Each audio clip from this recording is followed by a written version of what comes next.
வணக்கம். இந்த கலந்துரையாடலுக்கு உங்கள வரவேற்கிறோம். இன்னைக்கு நாம ஒரு முக்கியமான, கொஞ்சம் சிக்கலான விஷயத்த பத்தி பேசப் போறோம். ஆமா, மத்திய பிரதேசத்துல குழந்தைகள் இறந்து போன ஒரு துயரச் சம்பவம். அது சம்பந்தமா வந்த செய்திகள்ல நிறைய முரண்பாடுகள் இருக்கு. அத ஆழமா பார்க்கலாம். முக்கியமா நம்மகிட்ட ஒரு ஆதாரம் இருக்கு. அது வீரமணியோட விடுதலை பத்திரிக்கையில வந்த ஒரு செய்திய ரொம்ப கடுமையா விமர்சிக்கிற ஒரு குறிப்பு. சரி, அந்த குறிப்பு மத்த பெரிய நியூஸ் ஏஜென்சிஸ் தினமணி, விகடன், அப்புறம் பிபிசி இவங்க சொன்ன செய்திகளோட விடுதலை செய்தியை ஒப்பிடுது. அப்ப நம்ம நோக்கம் இன்னைக்கு இந்த சோக சம்பவம் பத்தி வெவ்வேறு மீடியா என்ன சொல்லுச்சுன்னு புரிஞ்சுக்கிறது. குறிப்பா விடுதலை மேல ஏன் இவ்வளவு விமர்சனம் வருதுன்னு ஆராயறது. ஆமா, உங்களுக்கு முடிஞ்ச வரைக்கும் தகவல்களை தெளிவா நடுநிலையா கொடுக்கணுங்கிறதா எங்க முயற்சி. இதுல ஒரு முக்கியமான விஷயம் இருக்கு பாருங்க. மத்த நியூஸ் பேப்பர்ஸ் எல்லாம் ஒரு இருமல் மருந்துனால குழந்தைங்க இறந்தாங்கன்னு சொன்னாங்க. ஆனா விடுதலை என்ன சொல்லுச்சுன்னா, சிறுநீரக தொற்று தான் காரணம்னும், இது பிஜேபி ஆள்ற மாநிலத்தோட மருத்துவ வளர்ச்சியோட லட்சணம்னு தலைப்பு போட்டிருந்தாங்க. பாத்தீங்களா, ரெண்டும் எவ்ளோ வித்தியாசமான கோணங்கள். இதுக்கு பின்னால என்ன இருக்குன்னு தான் நாம இப்ப பார்க்க போறோம். சரி, முதல்ல விடுதலை என்ன சொன்னாங்கன்னு நம்ம கிட்ட இருக்கிற அந்த விமர்சன குறிப்பு அடிப்படையில பாப்போம். தேதி அக்டோபர் 3, 2025. அதோட தலைப்பே கொஞ்சம் கவனிக்க வேண்டியதா இருக்கு. பிஜேபி ஆளும் மத்திய பிரதேசத்தில் மருத்துவ வளர்ச்சி இதுதான். சிறுநீரக தொற்றால் 7 குழந்தைகள் பலி. ஆமா, தலைப்பே ஒரு மாதிரி இருக்கு. செய்தி சுருக்கம் என்ன சொல்லுது? மத்திய பிரதேசம் சிந்த்வாரா மாவட்டத்துல ஒரு மாசத்துல 7 குழந்தைங்க சிறுநீரக தொற்றுனால இறந்து போயிட்டாங்கன்னு ICMR இத பத்தி விசாரிக்குதுன்னு சொல்லுது. இங்க நேரடியா சிறுநீரக தொற்றுன்னு காரணத்தை சொல்லியிருக்காங்க. ஆனா நம்ம பாக்குற இந்த விமர்சன குறிப்பு விடுதலை மேல ரொம்ப கடுமையான குற்றச்சாட்டை வைக்குது. என்ன சொல்றாங்க? உண்மையான காரணத்தை, அதாவது அந்த இருமல் மருந்து விஷயத்த மறைச்சிட்டாங்கன்னு சொல்றாங்க. இது ஒரு செய்தி மோசடினும் அரசியல் நோக்கத்தோட பண்ணிருக்காங்கன்னு குற்றம் சாட்டுறாங்க. வீரமணிக்கு பத்திரிகை நடத்த தகுதி இல்லைன்னு கூட அந்த குறிப்புல சொல்லியிருக்கு. இது அந்த குறிப்போட நேரடி கருத்து. சரி, அப்போ மத்தவங்க என்ன சொன்னாங்கன்னு பார்க்கலாம். முதல்ல தினமணி. அந்த குறிப்பு படி தினமணி தலைப்பு என்னன்னா, சொல்லுங்க. இருமல் மருந்து விவகாரம், பரிந்துரைத்த மருத்துவர் கைது, மத்திய பிரதேசத்தில் 11 குழந்தைகளின் இறப்புக்கு காரணமான இருமல் மருந்தை பரிந்துரைத்த மருத்துவர் பிரவீன் சோனி கைது. ஓ, இது ரொம்ப நேரடியா இருக்கு. இருமல் மருந்து தான் காரணம்னு தெளிவா சொல்லி டாக்டர் கைது வரைக்கும் போயிருக்காங்க. ஆமா, விடுதலை இந்த இருமல் மருந்து பத்தி பேசவே இல்லைங்கிறது தான் அந்த விமர்சன குறிப்போட முக்கிய வாதம். அடுத்தது விகடன். அவங்க என்ன சொன்னாங்க?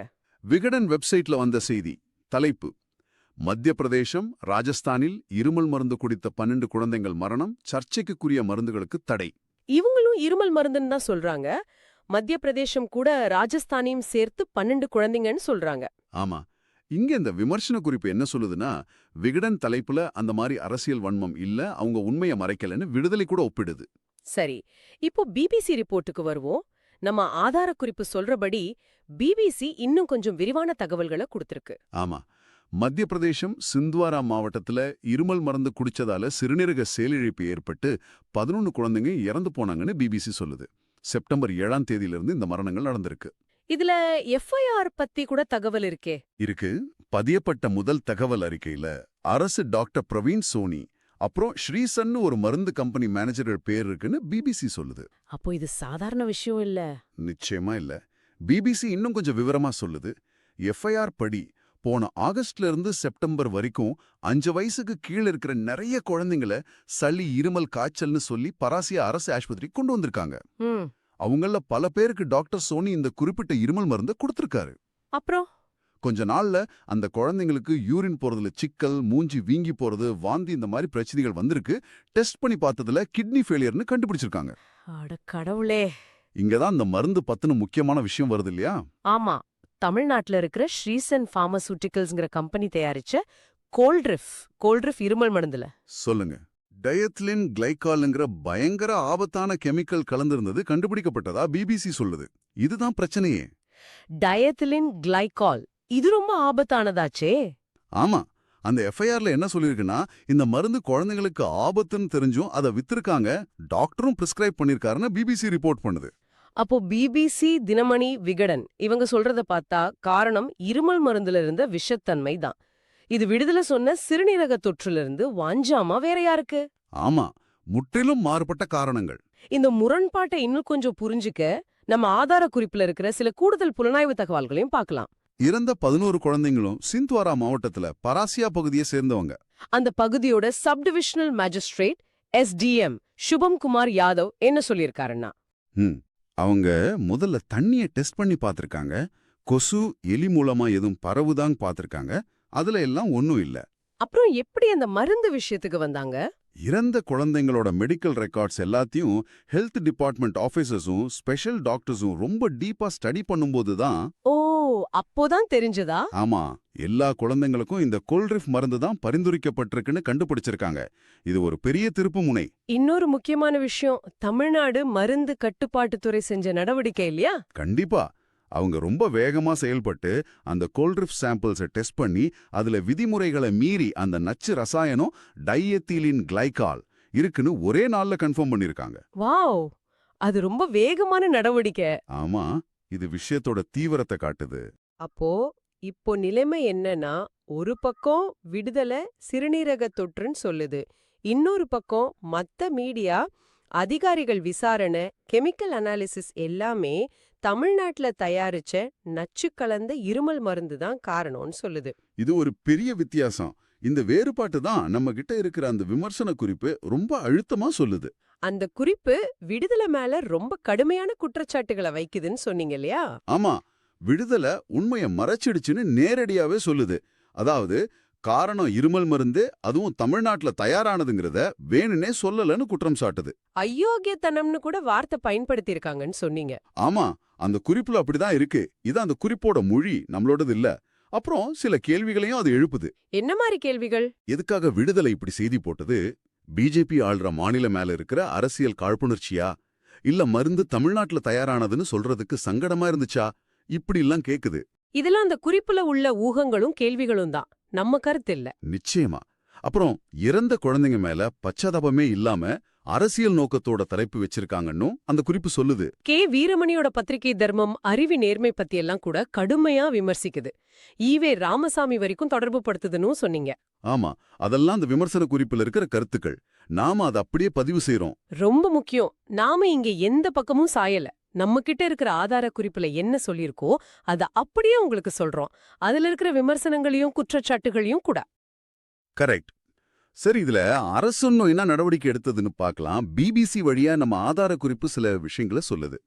மத்திய பிரதேச அரசு உடனே அந்த மருந்துக்கு தடை விதிச்சது. எந்த மருந்துக்கு? தமிழ்நாட்டுல காஞ்சிபுரத்துல தயாரிச்ச அந்த கோல்ட்ரிஃப் இருமல் மருந்துக்கு. அதுக்கு மட்டும்தானா?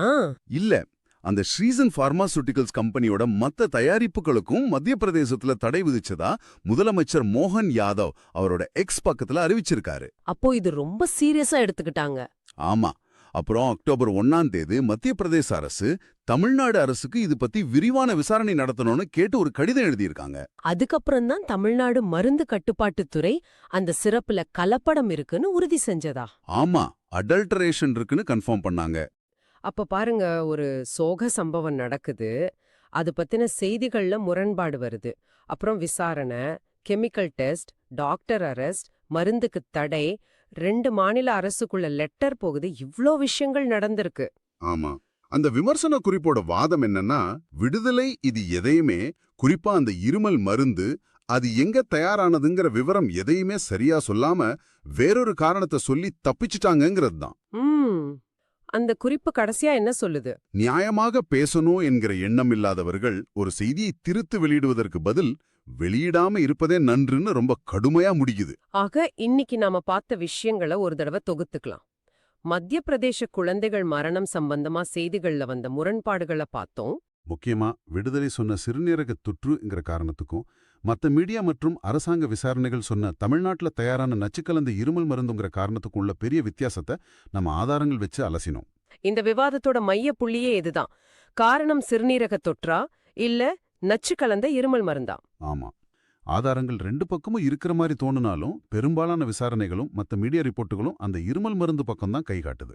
அதுக்கப்புறம் எடுக்கப்பட்ட நடவடிக்கைகள், அந்த ஆபத்தான கெமிக்கல் கண்டுபிடிக்கப்பட்டது, டாக்டர் கைது, மருந்துக்கு தடை, மாநிலங்களுக்குள்ள விசாரணை கோரிக்கைன்னு பல தீவிரமான ஸ்டெப்ஸ் எடுத்ததையும் நாம பதிவு செஞ்சோம். இந்த உரையாடல்ல எங்ககிட்ட இருந்த அந்த விமர்சன குறிப்பு, அதுல மேற்கோள் காட்டப்பட்ட மத்த செய்திகள் அடிப்படையில தகவல்களை உங்களுக்கு கொடுக்க முயற்சி பண்ணோம். நாங்களா எந்த மீடியா மேலேயோ நபர் மேலயோ எந்த கருத்தையும் சொல்லல.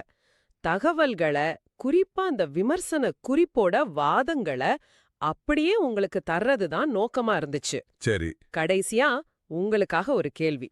யோசிச்சு பாருங்க. ஒரு செய்தியோட தலைப்பு, அதுல பயன்படுத்துற வார்த்தைகள், அது சொல்ற விதம், இதெல்லாம் குறிப்பா இந்த மாதிரி ரொம்ப உணர்ச்சிகரமான, சோகமான சம்பவங்கள்ல நம்மளோட புரிதலை எப்படி மாத்துது? ம். நல்ல கேள்வி. ஒரு செய்தியோட பின்னணியில இருக்கிற சில சங்கடமான உண்மைகள். இப்போ இந்த கேஸ்ல மருந்து எங்க தயாரானதுங்கிற மாதிரி. இதையெல்லாம் முழுமையா வெளியிடுறதுல மீடியாவோட பங்கு என்ன? பொறுப்பு என்ன? இத பத்தி நீங்க என்ன நினைக்கிறீங்க?